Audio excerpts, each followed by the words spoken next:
நம்ம ஆட்டுக்கால் க்ளீன் பண்ணுறது தாங்க பார்க்க போகிறோம். எங்கள் வீட்டில் இன்றைக்கி ஆட்டுக்கால் வாங்கின்னு வந்திருக்காங்கங்க. இந்த ஆட்டுக்காலை நல்லா அரிஞ்சு சுட்டு அவங்களே கொடுப்பாங்கங்க. அதில் நம்ம சுடு தண்ணி ஊற்றி நல்லா 1 மணி நேரம் ஊற வச்சுட்டு நல்லா தேய்ச்சி தேய்ச்சி ஒரு 4, 5 தண்ணி ஊற்றி கழுவுனா அந்த கருப்பெல்லாம் வந்துருங்க. அதுக்கப்புறமும் நம்ம 1, 2 கருப்பு இருக்குங்க. அந்த அந்த இருக்குது பாருங்கள், இதை மாதிரி இருக்கிறத இந்த இப்படி நகத்தாலே சொன்னா வந்துருங்க. அதெல்லாம் லைட்டாக சொரண்டி இதை பாருங்க வந்துருச்சுங்களா, தெரியுதுங்களா? இதை மாதிரி நம்ம சொரண்டிட்டு இல்லாட்டா கத்தி வச்சு லைட்டாக சீவனோம்னா போகாத இடத்துக்குலாம் வந்துருங்க. அந்த கத்தி வச்சு சொரண்டிட்டு அப்படி இல்லாட்டா கையை நகத்தாலே வந்துருங்க. ஏன்னா 1 மணி நேரம் ஊறிடுச்சிங்களா, நம்மளும் நல்லா தேய்ச்சி கழுவிட்டோமா ஒரு 4, 5 தடவை.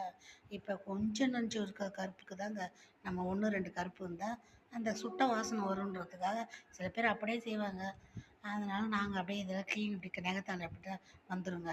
இல்லைட்டா கத்தி வச்சு போகாத கருப்பை கொஞ்சம் சொரண்டிடலாங்க. சொரண்டிட்டு